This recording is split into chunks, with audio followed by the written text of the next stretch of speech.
Well, hello friends, Coach Bob with you, and welcome to yet another Worship on Wheels, man. Another week has gone by. It is in the books. I'm healing up nicely. I appreciate all the prayers and everything that's been going on in my life. The old noggin ain't hurting as bad, and the old arm is starting to look reasonable. The arm, I keep banging into things, and that's the reason it won't heal up quick. But I do. I keep beating the heck out of that darn thing. But anyway, again though, thank you for all the prayers and the kind emails and the things that you've sent out. Today we're going to talk about something that I think is wildly overlooked and something that I've mentioned before, but things that are extremely important, I think, bear mentioning again, and that's that busy that we get in our lives. You know, in Psalms, the 23rd Psalm, that's the one we all know. Even unbelievers hear this, you know, the Lord is my shepherd. That's that one, okay? The second verse of that chapter of the 23rd Psalm says, He makes me lie down in green pastures. He leadeth me beside still waters. And then verse 3 begins with, He restores my soul. Now, something that may easily be overlooked is He makes me lie down in green pastures. Why? Why would He make us lay down? Well, I think that we need to lay down, and that we need to lay beside the stream and listen to the water run and take the time to have our souls restored. Let our body recharge, all of those things. Have you ever known that athlete or been that athlete, you know, that works out really hard? And, you know, this is something that I think that is, you have a problem when you start dealing with athletes. One is you have the lazy athlete, right? The one that doesn't want to work hard, who says they're working hard, but they're really not. And then you have the other person, and this is a problem. They work so hard, and they think that through working hard, if they just continue to work harder, more, they're going to get better. Now, the premise on that is a good premise. In other words, don't be lazy, be diligent in your work.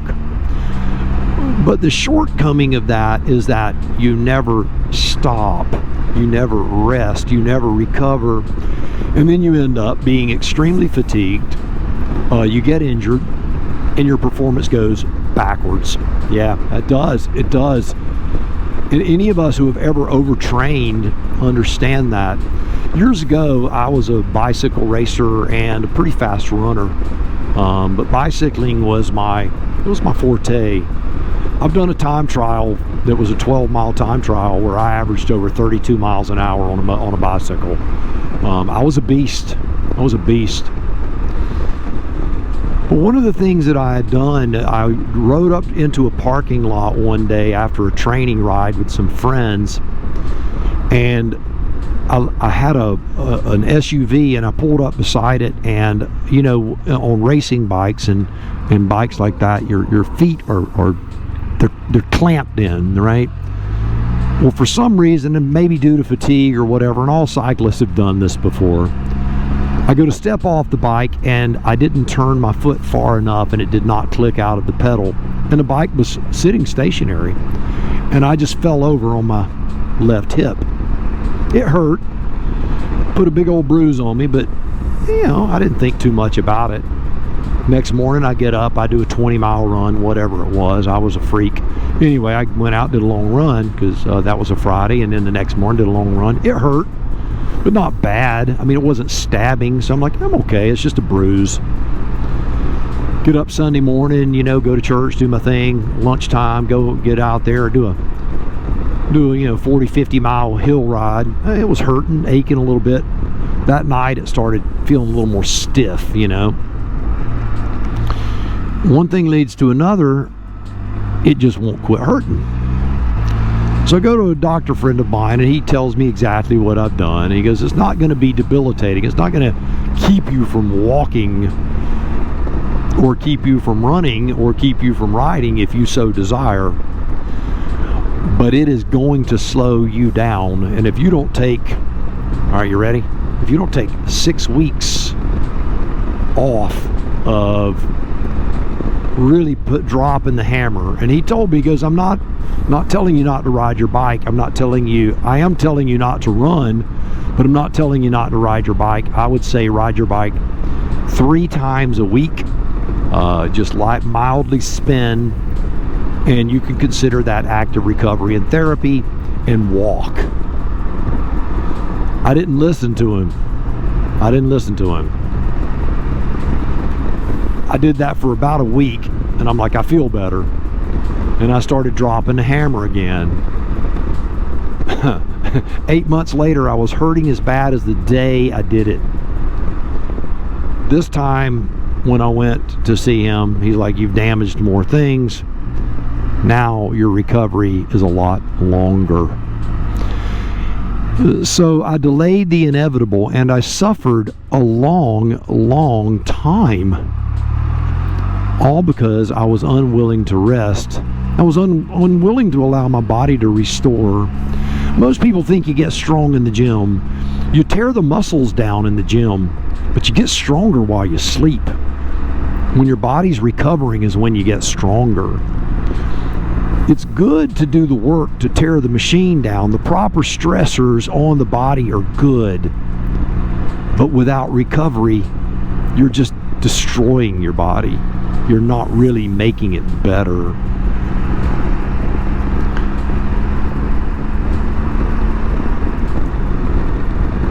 And the same holds true whether this is, something that you do physically, intellectually, spiritually. You have to take the time to recover. You have to lay down in the green pasture. You got to. You got to walk beside the still water. You need to restore your soul. You need to. And he'll do that for you. But he gives you a premise. He gives you a layout. And, we, in our society, what we do is we say, the busier we are, the more successful we are. That's not true. It's just not true. Busy does not make you successful. Busy makes you busy. They're not the same thing. I fall into that trap. One thing that I have been trying to do is go up into Georgia at least twice a month and spend some time up there in our home up there. And it's been a good thing. It's been good for me. I'm as prone to go up there alone as I am to go up there with Coach Vic. I love for Coach Vic to go, but often she just really doesn't want to go, and that's okay. I love going up there and sitting on the back patio in the morning with a cup of coffee after a little run, and just sitting there as God restores my soul. It's a sweet time, and it's something that you need to take time to pause and reflect and recover and think. It's good. It's good. There is wonder, there is beauty in motion, and we'll talk about that maybe next week. But we want to talk right now about the beauty in taking the time to sit still, to relax, to recover, to restore.